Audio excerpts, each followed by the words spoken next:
Hello दोस्तों, welcome back to Ricky आदिज classes. इस वीडियो में हम सीखेंगे विंड पोएम जो कि बीहाइव बुक से ली गई है, जो कि सुब्रमण्य भारती ने लिखी है। Subramania Bharati was one of the prominent writer and poet of the Tamil literary world. You know that he was regarded as the father of modern Tamil style of writing. He was also a journalist and independence activist. तो चलिए शुरू करते हैं। Subramanya Bharati was born on 11 December 1882 and was dead on 12 September 1921। इस video में हमारा जो title है विंड, वो क्यों लिखा गया है। विंड एक सिंबॉलिक पोएम है। विंड सिंबलाइज करता है हमारी लाइफ की difficulties, problems, hardships, adversities, obstacles जो हमारी लाइफ में आती हैं, उसको सिंबलाइज कर रहा है। किस प्रकार हम अपने लाइफ की प्रॉब्लम्स और डिफ़िकल्टीज़ पे ओवरकम कर सकते हैं। क्योंकि ये पोएम हमें ये बताता है कि जो वीक पीपल होते हैं, जो वो बहुत जल्दी ब्रेक डाउन हो जाते हैं इन सब हार्डशिप्स, मुसीबतों का सामना। बट जो करेजियस और कॉन्फिडेंट पीपल होते हैं वो बहुत जल्दी सरमाउंट करते हैं, बहुत जल्दी ओवरकम हो जाते हैं। वो इन डिफ़िकल्टीज़ से इमर्ज आउट कर जाते हैं विक्टोरियसली, मतलब जीत हासिल कर लेते हैं उस चीज़ पर। तो यही हमें विंड सिखाती है ये पोएम। सुब्रमण्य भारती किस प्रकार कितनी ब्यूटीफुली एक्सप्लेन किया हुआ है, और हम लोगों को ये मैसेज दे रहा है।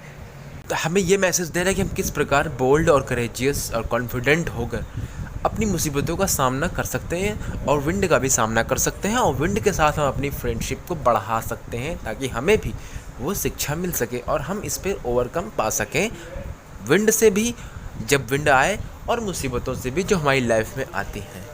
तो कभी विंड कम सॉफ्टली, वो कवि ये कहते हैं कि विंड से कि वो सॉफ्टली और वो तोड़ फोड़ मत करे अचानक आकर, ना ही वो विंडो के शटर को गिरा दे आकर, और ना ही वो पेपर्स को स्कैटर करे, इधर उधर फेंके ना जब विंड आती है। वो उससे ये कह रहे हैं। और वो भी कहते हैं कि वो शेल्फ से जितनी बुक्स होती हैं वो उसको फेंक ना दें यहाँ वहाँ उठाकर, क्योंकि जब हवाएं चलती हैं तो ये सारी कंडीशंस आ जाती हैं, ये सारी कंडीशन पैदा होती हैं।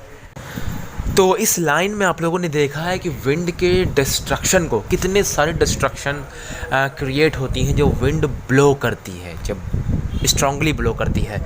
तो इसमें ही कवि ने कहा है कि किस प्रकार, how can we make friends with it, हम इससे किस प्रकार फ्रेंडशिप कर सकते हैं और इससे सीख सकते हैं, ताकि हम अपनी डिफ़िकल्टीज़ से भी और विंड से भी कुछ सीख सकें और ओवरकम पा सकें अपनी लाइफ की एडवर्सिटीज़ से।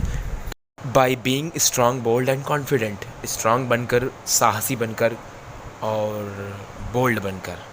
कवि विंड से कहते हैं कि तुम वर्षा को भी लाने में बहुत कारगर साबित होती हो, दोबारा रेन लाती हो, और तुम बहुत चालाक हो, तुम कमज़ोर लोगों का उपहास उड़ाती हो, वीकलिंग्स का यानी कमज़ोर लोगों का उपहास उड़ाती हो, उनको बेघर कर देती हो, उनके लाइफ में प्रॉब्लम्स क्रिएट करती हो।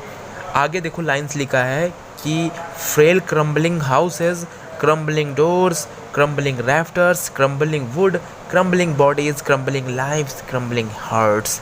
क्रम्बलिंग का यहाँ मतलब है किसी को ब्रेकआउट कर देना, क्षति पहुँचा देना। तो इस प्रकार सारे घरों को क्रम्बल करती है विंड, ब्रेक डाउन करती है, यानी टोटली डिस्ट्रॉय कर देती है पूरी तरह से।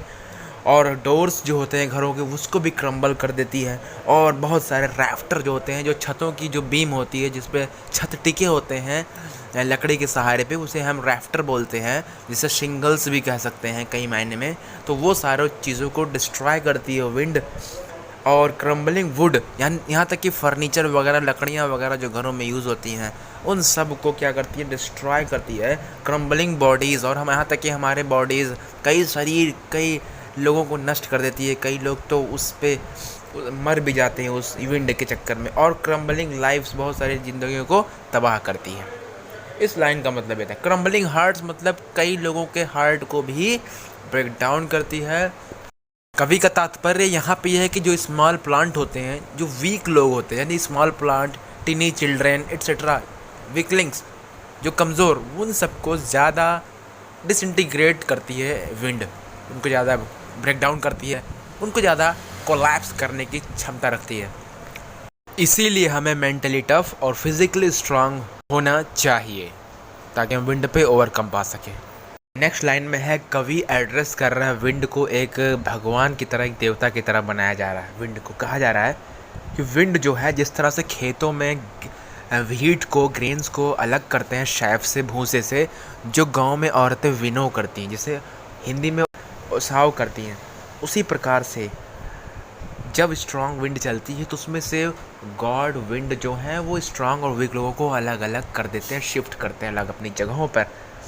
तो इसीलिए इस के द्वारा, इस कविता के द्वारा हमें यह मैसेज मिलता है कि हमें अपने घरों को मजबूत बनाना चाहिए, अपने घरों के डोर्स को बंद करना चाहिए, ताकि जब एडवर्सिटीज़, मुसीबतें आएँ तो, क्योंकि मुसीबतें बताकर नहीं आती हैं और हमें चैलेंजेस को अब फेस करने के लिए रेडी रहना चाहिए हमेशा, क्योंकि प्रॉब्लम्स हमें बताकर नहीं आती। तो हमें अपने रैफ्टर्स को मजबूत, अपने घरों को मजबूत बनाएं, और साथ ही साथ जो सबसे इम्पॉर्टेंट मैसेज है वो है अपने मेंटली और फिज़िकली स्ट्रांग बनाएं अपने आप को, ताकि चैलेंजेस को एक्सेप्ट करने में हम क्षमता रख सकें। और स्ट्रांग रहेंगे तभी हम अपने हार्डशिप्स, अपनी मुसीबतों से लड़ सकेंगे और चैलेंजेस को एक्सेप्ट करके अपने गोल को अचीव कर सकेंगे।